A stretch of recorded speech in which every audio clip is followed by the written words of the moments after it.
Welcome to Set the Record. Today, we're going to be discussing violence.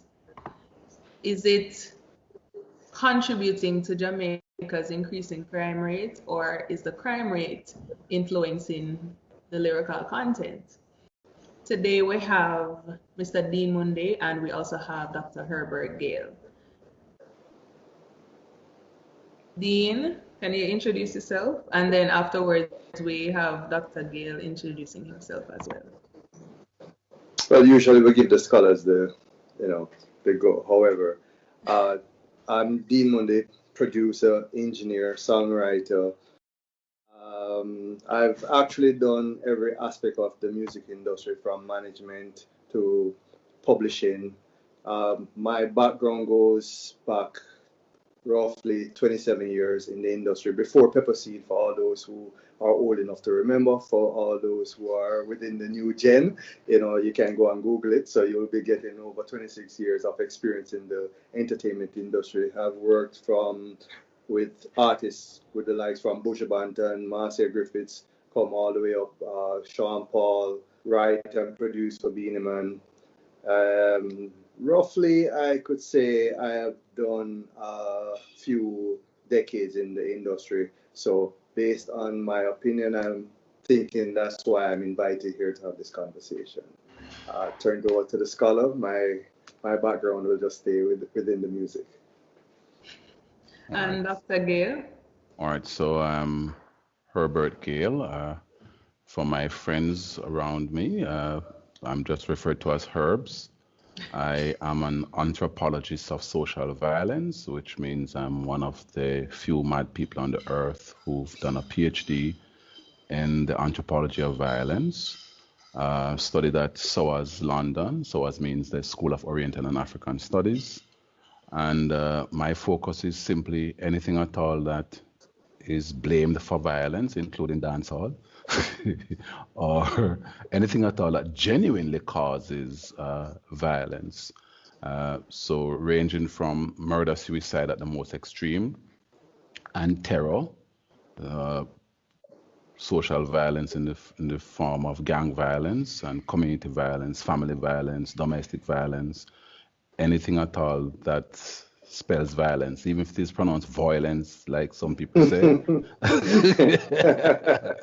That's my area. And I have a background in music, mostly a cappella, but I've done a lot of gospel growing up as a child. Had to drop it for academia, unfortunately. I know I'm gonna get a reprimand, right? Why did you drop music? But yeah, so that is my life.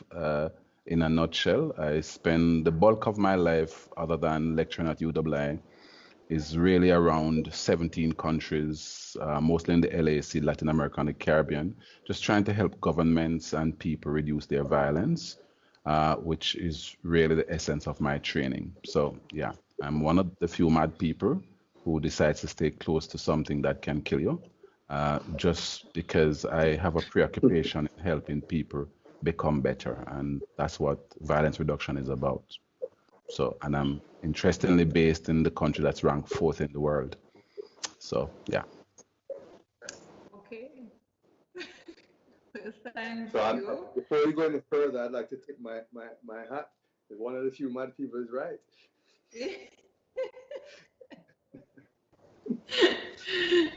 So, thank you guys again for participating, right? So, with this discussion, I've always been hearing, well, this is an ongoing discussion. Every minute we hear, violence is contributing to crime rate, but then we hear, art imitates life, right? We know that they say that music is a very powerful tool and it can influence social change and all these things. So based on what the topic is, what is your stance on that? Any one of you can go first. Do you think the violence is contributing to it, to the type of music that is being produced nowadays, or is it the other way around? What are your thoughts on that? Any of you can start. All right. All right. So let me begin. Well, first of all, when I teach research, it's a central area I lecture at UWI, and one of the things we have in research is the philosophy of research, which tells you from at the most basic level that nothing in the social world is binary. So nothing is monocausal, meaning that nothing is caused by one thing, and nothing is binary. Not even being male or female is binary. Absolutely nothing about humans is binary, and therefore I'm usually fascinated. I think the first time I had this discussion was on radio in Ocho Rios, and I had to beat up a few of my reggae stars that I love to the max, but I had to tell them they were wrong because they were blaming the young people for pushing the violence lyrics and all of these things and so forth. And what you saw immediately was a generation gap, which I don't support. I don't support divides as a violence expert. So the first thing you have to look at when you hear this conversation is class. That's the first thing. A middle class person is going to naturally blame dancehall because they don't understand what dancehall is about. A person who has lived the experience is going to tell you that dancehall is therapeutic. That if I can't say, hey, the next time you're hungry, you're going to see me nine, chances are I may actually go get a nine and use it, right? So they will see it from a point of therapy. And so let me introduce a word to you, differential distribution, Okay. meaning that everybody is impacted on something differentially based on their circumstance. So the light-skinned upper middle class man will say, "Oh my God, that music is so defiling." And in fact, I think there was a term used in England when I was there, used in a book by a chap called Gilmore, who pointed out that if you are not black, if you are represented in the Union Jack, right, then you will see dancehall as defacing and harming Britain. But if you are not represented in the Union Jack, which means you're black, right, you will see dancehall as uplifting because it is your music. So the second term we have to introduce is identity. The people who don't identify with dancehall can easily describe it in the most derogatory way. But I want to close up the section by pointing out the work of John Story. That's John Story, Storey, and he shows that there's a difference between mass culture and high culture. And what high culture Right. do, as in the producers, and believe me, this is one of the problems I have with mass culture. Mass culture, when commercialized, is normally owned by people who are wealthy. Poor people that don't become, sorry, producers. It's not the natural thing. Poor people are more likely to be the talent, right? And then the money and the production and so forth is above them. And so you have this divide, and because you have this divide, quite often, if I illustrate this by Bob Marley was mass culture until rich people decided that, look here, when I listen to Bob after coming from a party and have hangover from champagne and marijuana, it's really good music. And you'll be shocked to know if you look carefully at the history of Bob, he became popular and became commercialized and then moved from mass culture to high culture. So if you look at dancehall now, it has how many derivatives are it? It has reggaeton, it has rap, if we are fair to ourselves. It has a lot of children out there, and very soon, dancehall is going to become high culture, and something even in Bubuyaga is going to take its place. And then we're all going to attack Bubuyaga and says, "Oh, I don't like it," and it continues on and on and on. So the simple point is, every time you hear a relationship between something and another, I go back to why I started. There's no binary. If you have two things, you can also have four things. That's a principle in philosophy that everybody knows. If you have X and Y, you can also have XY. You can have neither plus X or Y. So you have four. So it means that when you look at a situation like this, what is very, very clear is that dance hall, because it is central to mass culture, will influence people who never had a mind of their own. That's clear. All right. When you look at the other side, dance hall has to reflect what people are experiencing. So want to reflect on somebody who came to lecture on one of my classes at U. His name is, I think his name is Orville Hall from Dance Expression. Dance And expressions, uh, right? was brilliant lecturer in my class. He was a guest lecturer in my class. He said that dance hall has changed when the economy was doing well. Right? Dance hall had nice songs like, Pan the River, Pan the Bank, all of those dance movements from Elephant Man and other people. And then, like in 2005, when Jamaica was most violent, the songs were violent. When the violence drops, the songs are more happy and so forth. And if you follow this, which I never did, but I thought was brilliant. And so I went home and I started looking at the songs when they were published and the violence and the movement. And I was like, wow, this is brilliant. What does that say? Dancehall literally captures the experience of poor people in Jamaica. If Right. poor people get treated well, some nice songs will come out. And my brethren here can produce some wicked nice songs and culture and so forth.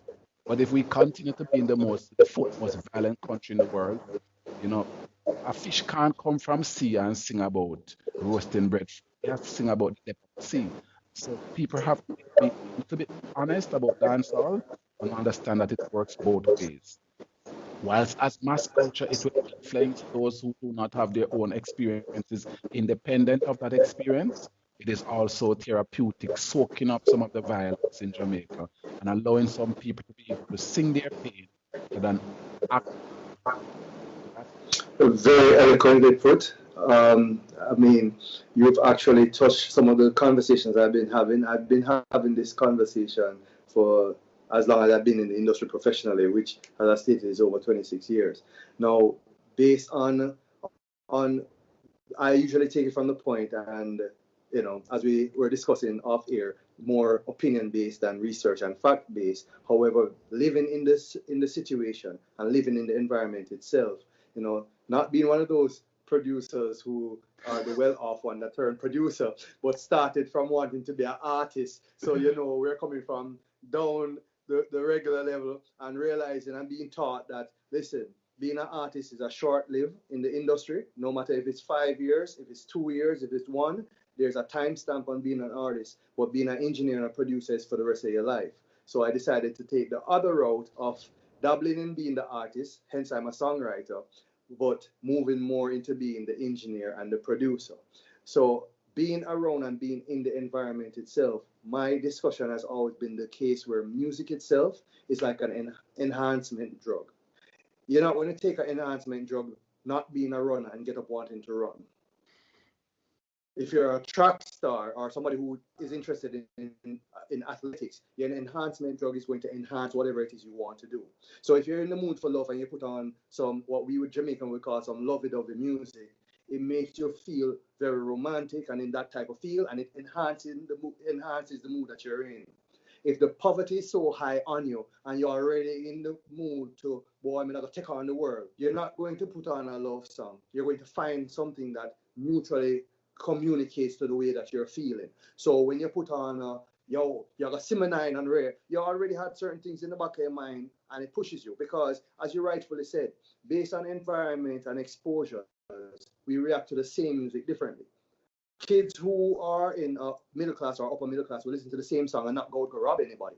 However, they're saying a child who is in lower class or what we consider a ghetto community, the music is influencing them to go and rob somebody. No, it's kind of the economics. They're already in an economical situation where they're hungry and their back is against the wall. No, it's about what motivates your action. I want something that's to pump up my vibe. That enhancement drug for them is the music. It's also the movies. So anything that is violent, like the man on the corner who's not singing a song, but is in the ear saying, yo, make we go take a food. So based on my experience and being around a lot of these individuals who myself was within the same circle, fortunately may have come out of the circumstances, but I'm still around the circumstance being in the industry. I have seen where the feel, their hunger is not only for wealth, but their hunger is for expression. So a lot of their expression creates a culture and or takes on the culture that's already created. So I love the word when you said it's binary, because coming from that perspective, it is neither left nor right. Music influences art and art influences music. Where does it start? It's also economical, because a guy whose economical situation is on the better side of the track will listen to all the violent songs in the world and laugh with his friends and sit there and say, oh, that's a nice song, Tom. And they get up and go about their business and have the everyday life with no absolutely zero influence to do anything aggressive or anything violent, because his situation, it's out of his norm. The song is just a song. So he's that guy who takes a enhancement drug to enhance a physical ability that his intention is never to be a track star. So taking the drug doesn't mean anything to him. He's sitting down there taking a drug. But for the guy who wanted to be a track star, who is the hungry guy, who is hearing the music talking about, we're going to go Simmer 9 on the road, or I'm playing land, so I'm going to take whatever it is. He is going to react the track star who took the enhancement drug to run fast. So, I mean, I also, on the production level, have always made a statement that if there's no buyers for the music, it also dies a natural death. So if there were no takers, so everyone is talking about the type of and the style of music that we do. There are a million different genres or styles of music that has been created. There are only a few that has actually come to mass market and has taken a hold. Because nobody wants the music. It dies a natural death right where it starts. I have a lot of songs in my production that will always stay on the table. It's not suitable for mass market. They don't want to hear it. Not that you don't put it out and try and see, but if there's no takers, it don't have any life. So because there's a spot for violence in society, violent music will always take hold. If we all don't want to hear roots. However, we use the word reality and don't understand that reality is anything that's real. So when a guy is talking about going around the corner and 3 men up on the ground and then facing the dirt and around say violence, it's actually also reality. Let's remove the words from over our eyes. It's reality. He is singing what he has seen. It's reality. Reality is anything that is real. So if we want to talk about roots and culture, let's use the word culture. It is Jamaica's culture to be violent. So he's also singing culture. Do we want to make a change on the culture? Of course we want to make a change on the culture. However, he's still singing reality and culture. So now that leaves us to sing roots, rock, because it can't be reggae, because whatever comes out of Jamaica, the umbrella is reggae. Everything else falls under the umbrella. Reggaeton, ska, rock steady, roots rock. Reggae is Jamaica's music. Nowhere else in the world sees dancehall as dancehall. They still see dancehall as reggae when they speak internationally. Oh, you from Jamaica? You sing reggae. I sing dancehall. What's that? Oh yeah, you sing reggae. You sing hip hop reggae.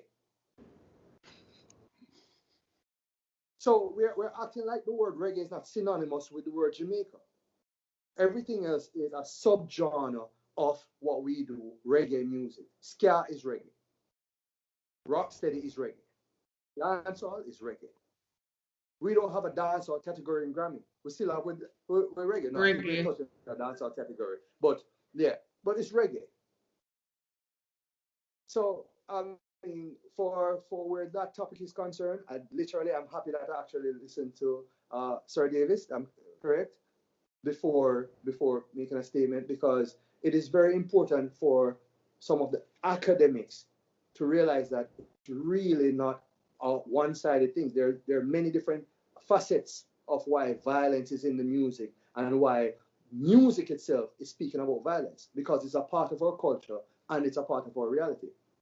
It's in other music as well, but they articulate it differently because their culture is different. There's violence in country and Western music. There's violence in hip hop music. There's violence in R&B music. As a matter of fact, there's violence in soul music, jazz music, blues. But it's articulated different. So because we take patois as we don't accept it as our language, but accept it as a part of our Creole culture and the ghetto culture, because it's not spoken in a particular way to be articulated. We're saying, oh, it's violent. No, it's still our culture. It's everybody's culture across the world, but we are expressing it the way that Jamaican people would have expressed violence. With something I would go, Jano! But somebody say, oh my God. Yeah.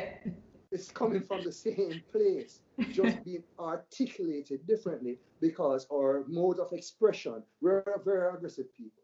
And we should never pretend as if we're not. But that may be coming from our history, which is deeper than just the music. Yeah. So even when I greet my friends when I'm on tour, and I see some of my friends, and I've greeted my friends in a lobby, they've called police to say, we're fighting. And the police officers come and go, no, it's my brother, I haven't seen him in a long time. They've misunderstood how we communicate because our communication appears aggressive to a culture that is not as aggressive as ours. I recently had a forum in which I was looking at ontological security, which you know is made up of 4 blocks. So number 1 is food. So the 4 things that makes a young person stable is food, a sense of safety, parent and community support, and of course, education or training. And so while I was presenting, some persons asked a question at the end, like, how is this reflected in the music? And I said, let me take one of my favorite metaphorical songs that you are required to have a high IQ to understand it. Shabba Mother Pot. Oh my God. Yes, that song. And I said to them, if you look at that song, it covers the entire 4 bars of ontological security, right? First of all, the community is hot like Shabba Mother Pot, but Shabba Mother is cooking food to take care of the youth on the corner. And if you know that area as much as I do, because I've done a lot of research in that area, you understand how important it is for some mother to be cooking a pot right on the corner to feed the 20% of young men who are always going to be hungry. So the girls are taken care of quite fine because every country that has high levels of insecurity or violence takes care of their women but not the men. So don't join the hypocrisy in Jamaica and talk about equality and foolishness. And I'm saying and foolishness because Jamaica is too violent for women not to be overly protected. You have to overprotect your women if you're violent. The principle of war. The second thing is about safety. Yeah, 3 man dead around this or whatever. That's really what happens there. And then your parenting and support. Shabba Mother is on the corner making sure, even though it's not her picnic, she'll take care of the youth them, right? And then he sings about no opportunity and happening. So it's the only song I know in the last 10 years that covers all 4 bars of ontological security. And a lot of people will hear the song, and I was explaining to them that, what a song, violent. That's what them singing about. The song is so violent. And I'm saying, no, it is saying, we who live in these communities like Seaview, as young men, have no ontological security. And the song, the metaphors and the blending of alliterations and all of these things, right? Once you sit down and reflect and just stop dancing a little bit, because people normally out dance the song rather than listen to what they're singing, then you get what the young man is saying and how brilliant it is. And there's almost an appeal in the song that says, you want to change my opportunity structures, you will also change what I sing about. So I've said to people, listen to the song again. And then I had friends from Harvard, Toronto University, SOAS, London, LSE, from 19 different universities who were on the program saying, wow, is this how inner city youth in Jamaica are brilliant, right? No, take that no, match to how Jamaicans feel about a song as violent as that. Huh? That song will damage the young people, them, and so forth. While people from 19 different universities, after it was explained to them, ended up saying the song is extremely brilliant. That is the kind of story that comes to bear when people stop the little prejudice for a moment, begin to reflect on what the song is saying. What you have done was give those people a different ears to hear from, because a lot of people, again, they listen from their position in life. They listen from their exposure. Most people, they don't take the time to put themselves in the other person's shoes and listen with a different ear. Like, literally listen, remove your criticism and remove your judgment and listen to what is being said. Because music in general, it's really an expression. Whether it be an expression of fiction, meaning this is what we would like to be, and most of the times when we do fiction, it's not fiction of wanting to be anybody bad or anything worse than what we are. It's always a fiction of elevation. You want to live in a big house and drive a car, and you want this, and you want mansion for mommy and whatever it is. I've hardly ever heard a song that says, I want to be the most poor person and gruesome, and I want to run a wreck in the world. And when it comes to fiction, the fiction has elevation. So when it comes to reality, we're talking about the situation that has put us in the situation and preventing us from the elevation. So yeah, a man violates and a man got dead around the corner. Is it fiction? Truthfully, it may not be my reality, but it is the reality of the people I've encountered along the way. I'm not telling a guy if I go do this if a man violate. I'm telling you what the guy has done for man that violate. So maybe if there's a change, and you see, I've had to defend the music industry, and I won't say the Jamaican music, because I defend the music industry, which is an industry that spans globally. It's one of the only things that everybody has in common is liking some form of music. I've had to always defend the music industry in the form of saying to them, if our society changes, I promise you, the music will change gradually. You're asking the music to change, but while the music is doing an effort, because there was a point in time where gangster songs weren't being sung. Let's be real. You had Sizzler, Turn Ras, Capleton go on with him thing. So whole for black woman and child and love and roots rocks and souls and whatever it is. People were still dying. Robberies were still taking place. Poverty was still high. Nothing changed.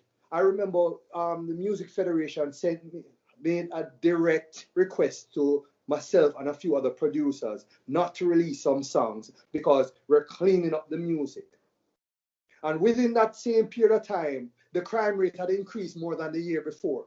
But when you listen to the radio, it was a lot of lust, a lot of low kiddies and Triller U's and Sizzlers. The singers were raging. It was a 3-year rage of singing and roots and feel my culture and Manaton Ras, gangsters, bad Manaton Ras, because Sizzler put on the gun, black woman and child, and rare, but crime was increasing.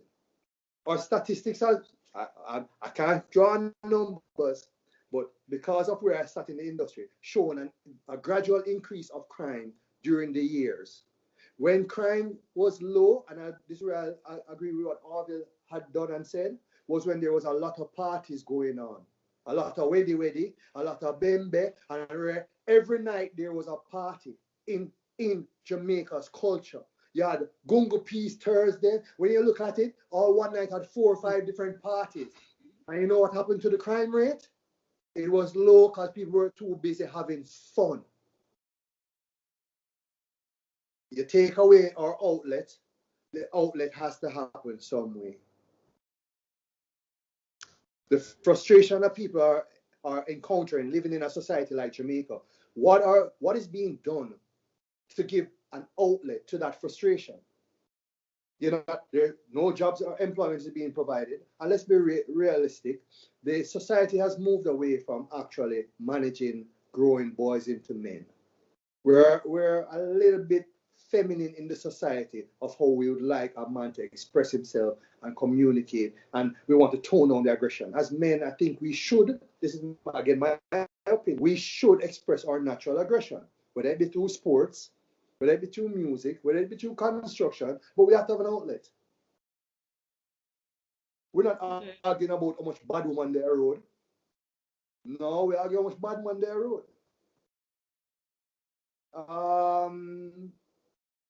Again, I love your statement because there's more safety for women than there are safety for men. But we don't need the nurturing and cuddling type of safety. We need to feel what a man would feel, which is the security of providing. The hunter-gatherer mentality is still innate in us as men.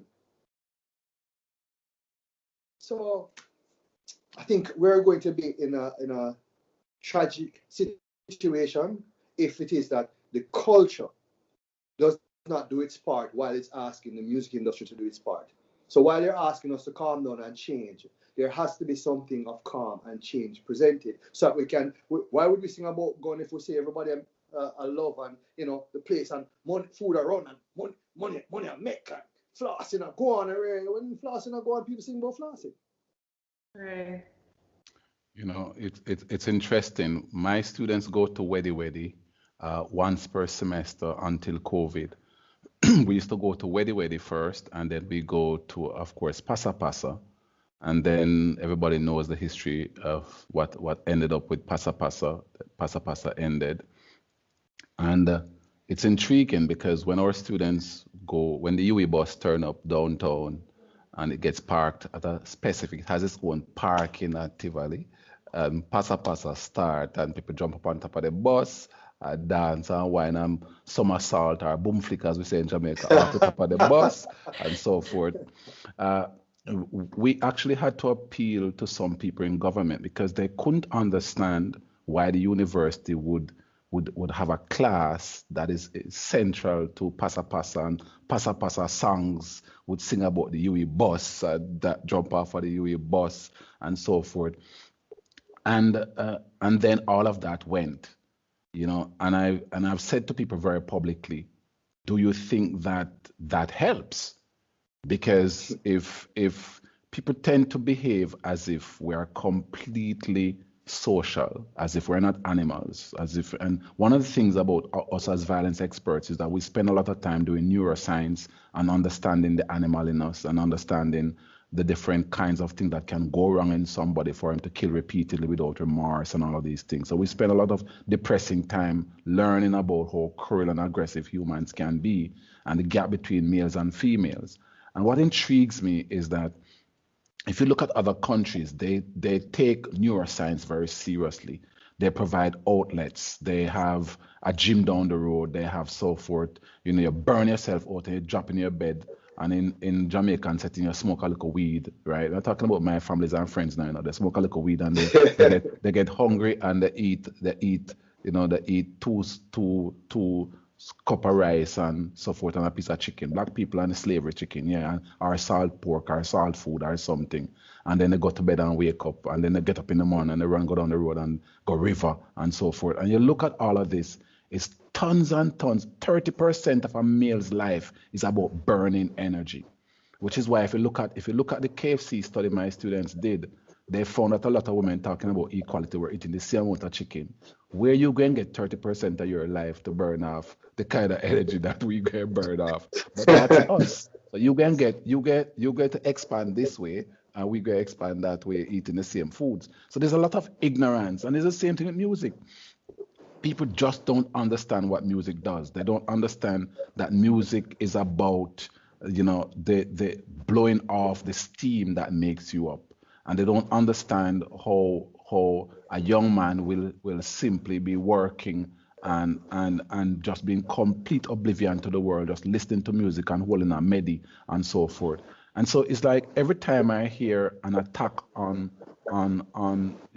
any form of music that is central to our survivability, I find it very offensive. That's the when you grab a schema like Shabba Motherfucker.